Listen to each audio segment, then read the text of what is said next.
Welcome to the channel, ladies and gentlemen. I am your host, Lard Lizard, and in today's video, we are going to be ranking the PlayStation consoles with a tier list maker. My whole life, I've been playing PlayStation. I've owned one Xbox, but I've owned probably 4 or 5 PlayStation 2s, a couple PlayStation 1s, 2 to 3 PlayStation 3s, one PlayStation 4, one PlayStation 5, 2 or 3 PlayStation Ps, and I've never actually played a PlayStation Vita, but I'm guessing it's something similar to a PSP. But we are going to start with the consoles, and for our rankings, we have greatest of all time, great, mid, okay, and don't buy. I also have some notes written down. So let's start with the PlayStation. And it was released in North America on September 9th, 1995. The best-selling game is Gran Turismo, with 10.85 million games sold. And as of October 2024, 102.49 million units have been sold of the PlayStation 1 worldwide. Honestly, the PlayStation 1, I'm going to put it in mid, just because it's so old and the game industry has moved, and much better graphics, much more games, a lot more they can do with the hardware in the newer games. But actually, I'm going to put the PlayStation 1 in mid. There was a couple good games. The games I remember playing the most was Gran Turismo, Need for Speed, Twisted Metal, and I feel like I'm forgetting one. Crash Bandicoot, of course. And Spyro was okay, but I did play a lot of PlayStation 1. But we are going to go to PlayStation 2. I played the most PlayStation 2 probably out of any of these consoles. We're going to put it in greatest of all time. The PlayStation 2 has such a huge library of games, and it was released on March 4th, 2000. And the best-selling game is Grand Theft Auto San Andreas, with 17.33 million units sold worldwide of San Andreas. 160 million PlayStation 2s have been sold worldwide. Crazy. A huge thing about the PlayStation 2 back in the day is it played DVDs. So if you were, trying to tell your parents if they wanted a DVD player, say, we can share the PlayStation 2 as a DVD player and a gaming console, which was really cool. But sometimes, when they wanted to watch DVDs, they had to take you off the game for a little bit. But the games I played most on PlayStation 2 was Def Jam Fight for New York, Twisted Metal Black, and I'm pretty sure you can play PlayStation 1 games. So all the great games I loved on PlayStation 1, I played on PlayStation 2. But NFL Street, NFL Street 2, all the Need for Speeds, Need for Speed Most Wanted, great game. Obviously Grand Theft Autos, a lot of great Grand Theft Auto titles, and there's just so many great games. Also, I want to give a shout out to Yu-Gi-Oh! Duelist of the Roses. That game is underrated, and it was so much fun back when I was a little kid. Okay, up next we have the PS3. The PS3 is a great console, but I'm kind of torn on it. I got the PlayStation 3 kind of late.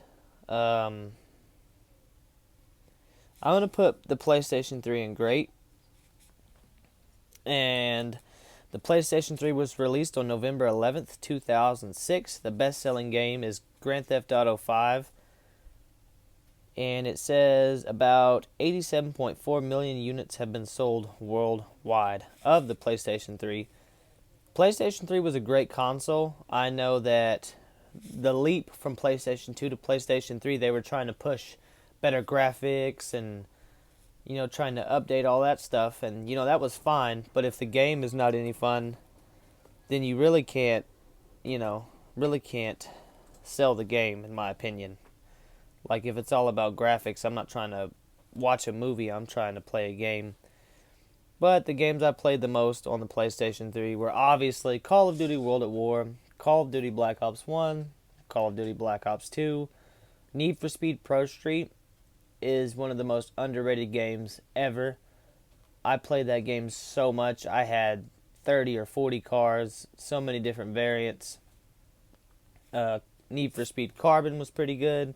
That's when they released Need for Speed Street. And I didn't play, or not Need for Speed Street, Need for Speed Shift. When they started releasing the Shift games, that's when I stopped getting interested in the Need for Speed series. But I did play a little bit of Grand Theft Auto 5, and it just wasn't really for me. But a lot of great games, and honestly, I still play my PlayStation today.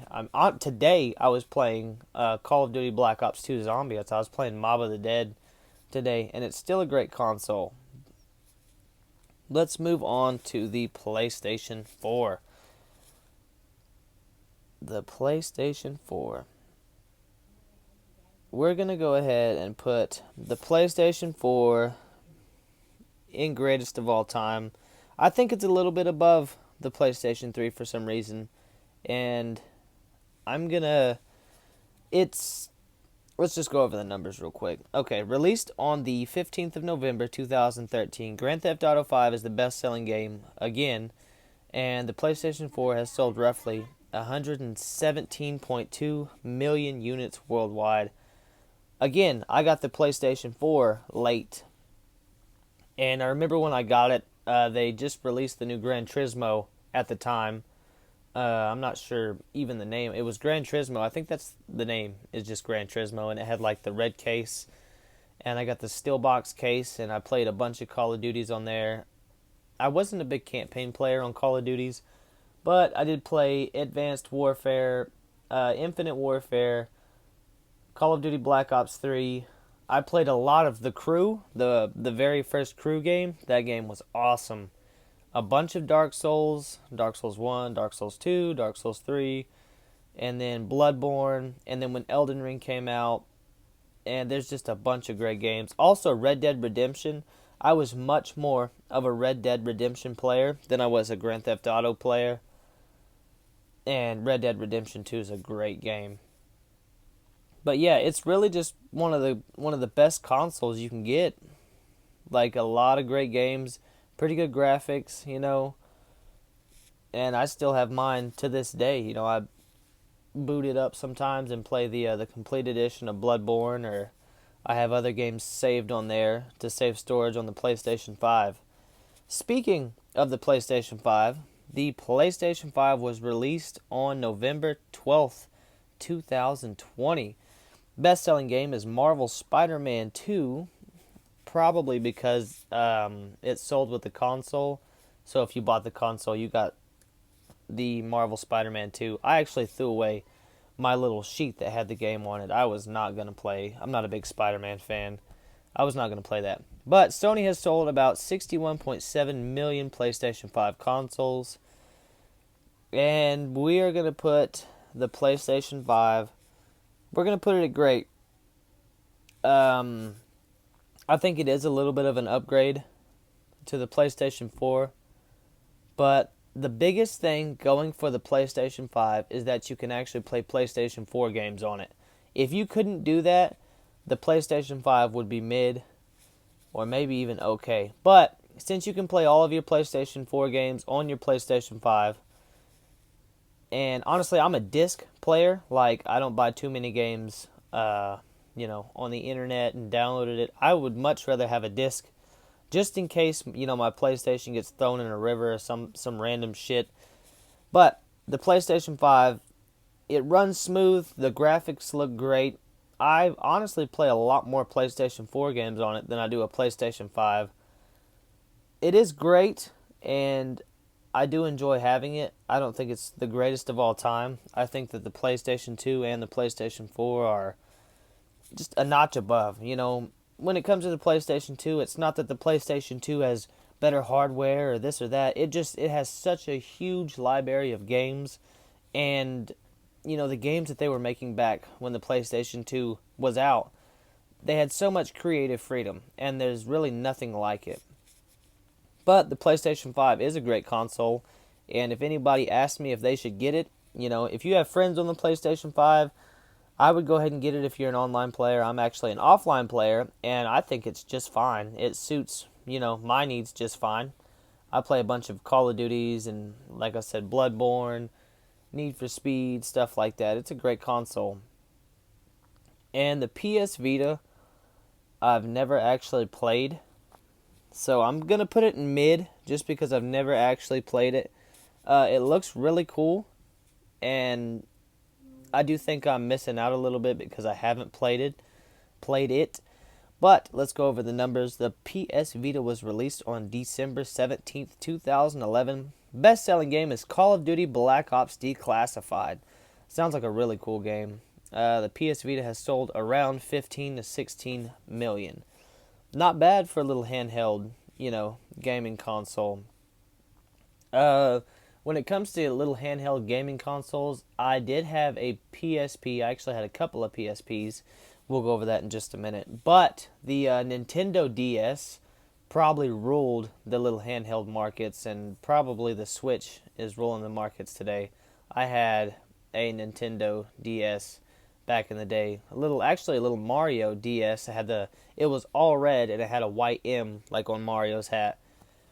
And the Nintendo DS was a really cool device. But we are talking about PlayStations. Never played the Vita. I would love to play the Vita, but I never got around to getting it, and there's just really no reason for me to get it. I'm kind of a console player, and then if I wanted something, some kind of handheld device, I think the phones nowadays they're just better for playing games, and much more of a multi-tool the phone is instead of the PS Vita. So that's my opinion on that. And for the PlayStation Portable, the PSP, it was released on March 24th, 2005. The best-selling game of all time on the PSP was Grand Theft Auto Liberty City Stories. I did have that game. And the PSP has sold about 82.5 million units worldwide. Huge jump from the PlayStation Vita selling 15 to 16 million to the PlayStation Portable selling 82.5 million units. Crazy, crazy jump right there. I did play a lot of PlayStation Portable, and I mean a lot when I was a kid. They had a couple of games, a couple of Need for Speed games, and I liked all of the Need for Speed games. Def Jam Fight for New York, The Takeover, was a crazy cool game. NFL Street 2, Army of Two. Man, I can't really remember all the games that I had. I think they had a couple of UFC games. Midnight Club 3 Dub Edition Remix, I have no idea how they got that whole game onto the little disc. That is insane. The load times for the PSP was horrendous. That is the biggest knock on the PSP.